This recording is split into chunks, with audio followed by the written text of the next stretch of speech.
Hvala puno. Hvala lepo. Guys, my name is Nick Vujicic. I was born in Australia in 1982, moved from Australia to California in the year 2006. And my life story, I'm just thankful that people have seen my life on some sort of level, whether it's just YouTube videos or seeing pictures of a limbless guy's smile. You know, people always ask me, you know, what happened to you and how did you overcome what you've been through? The title of the message that I've been given is Transforming the Walls into Doors. When I speak corporately, the line that I like to use is changing obstacles into opportunities. Now, I'm very well aware to share with you as well, I know that there are 1 billion people going hungry today.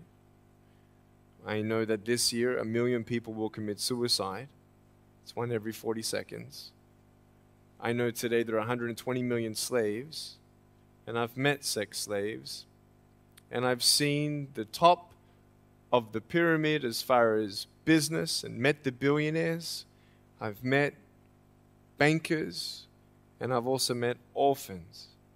We're all looking for something. We're all looking for hope.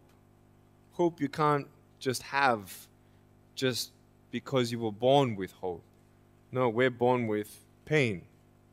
We're born and live through difficulties. And in our life, my parents always taught me that even though we don't know why I was born this way, that we have a choice.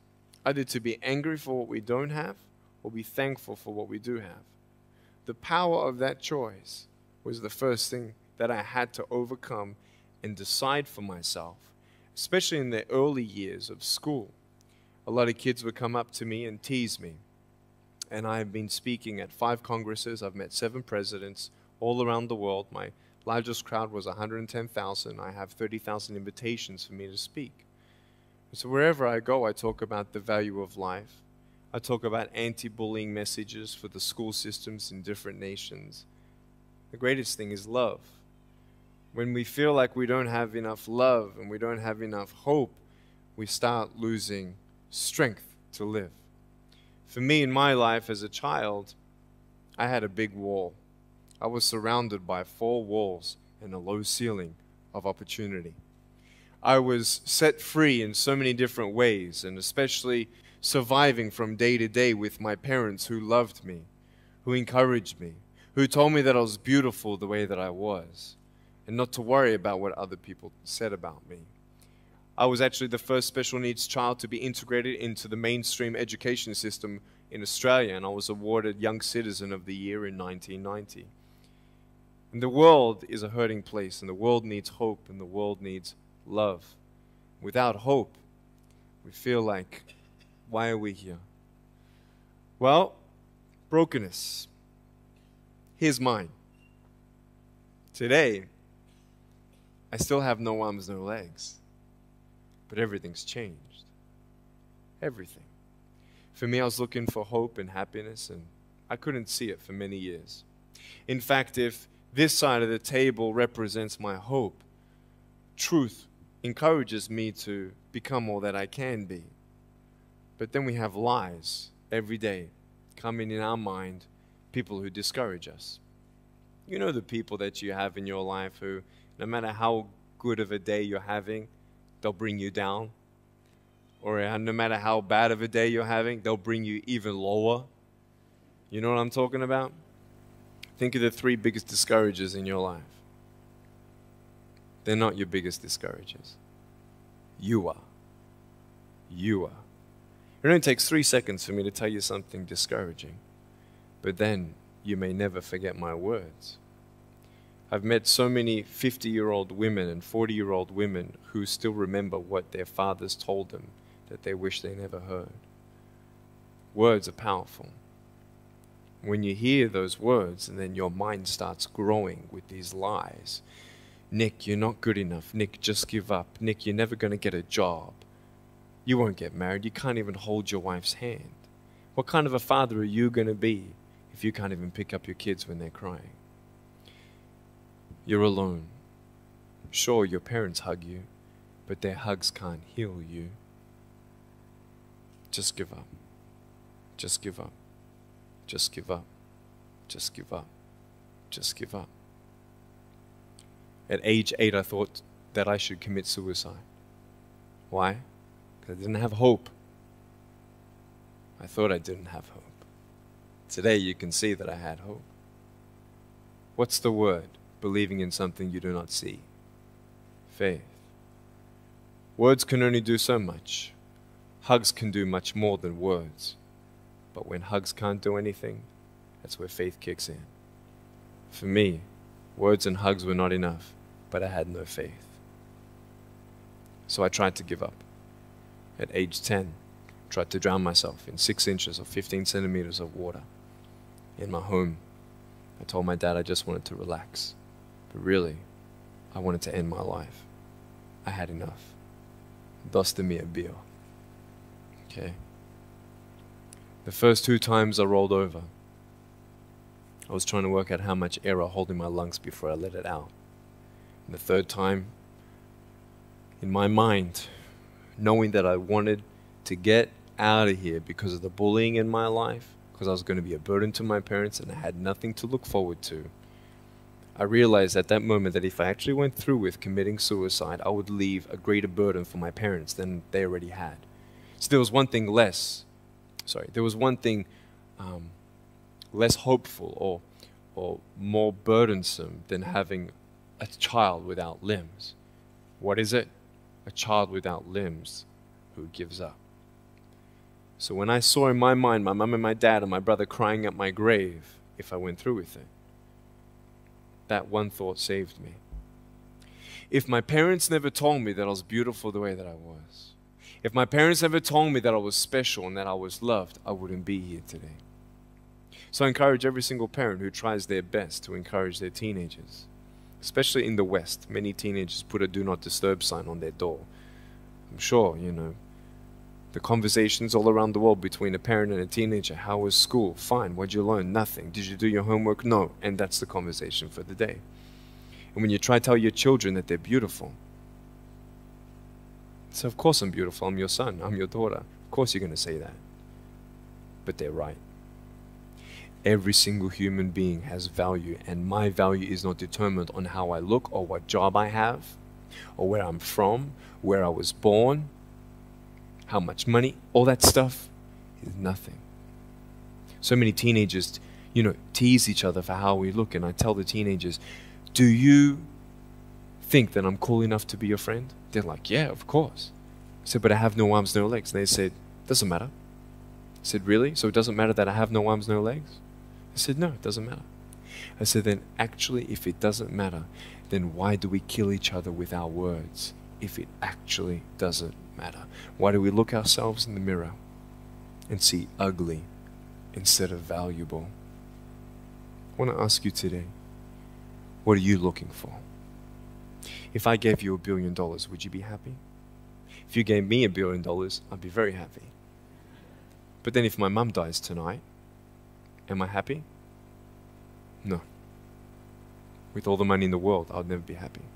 Why? Because money is something that cannot heal the soul. So many teenagers are looking for love, which love does heal the soul. Love does complete the soul. But even sex before marriage, I was a virgin before I got married. Yeah, I've got a gorgeous wife. We're pregnant with our first son. And I don't need hands to hold her hand. I only want to hold her heart. And how am I going to hug my kids? So many kids, they come up to me. It's amazing. They put their hands behind their back and hug me with their neck. And I've realized in life, even the worst parts of my life can be turned into good. And they're even more special. So many teenagers, they're looking for love. So they're going to go do this and go do that and have sex before marriage. For me, sex out of marriage is like a $5 Gucci watch. Sex within marriage and having sex with someone who loves you, who's committed to you for the rest of your life, going to be the mother or father of your kids. That's what love is. You can talk, you can sleep with as many people as you like, but never know for sure, do they love me? Love is a lifelong commitment. You see, there are choices in life, and we're looking. I want to ask you, what are you looking for? Well, if I can just get drunk, why not, man? I only live once. Well, if that's the way you believe, great. But for me, I'm a greedy man. I don't want to live for 90 years. I want to live for billions of years. And I know that every day my choices will affect this life, other people's life, and my eternal life. You got to come to the truth of knowing who you are and why you're here. William Barclay, he said, the greatest 2 days in anyone's life, the day you were born and the day you knew why. So, you're ugly. No, I'm beautiful the way that I am. And if you can't believe that for yourself, so many girls especially stay with their emotionally abusive boyfriends. Because if I break up with him, then who's going to want me? See, we all want love. That's why we do what we do sometimes. To get into the crowd, I'm going to swear, I'm going to be cool. That's what this world is. I want to look like her. If I was taller, shorter, smarter, more popular, whatever you want. It's not enough until you find the truth. I'm wonderfully and fearfully made. There's a greater purpose for my life. I am here for a reason. Sure, I didn't get a miracle. Yeah, I believe in a God who can do miracles, and I have a pair of shoes in my closet. Why? I've seen blind people seeing and deaf people hearing. That's fine if you don't believe me. I got it on camera. But I realized something. If God doesn't change my circumstance, He's going to use my life to be a miracle for someone else. When you don't get a miracle, you can still be a miracle for someone else. I'm going to close off with this beautiful story. I was in Southern California. I have two organizations. I have a non-profit organization and I have a for-profit.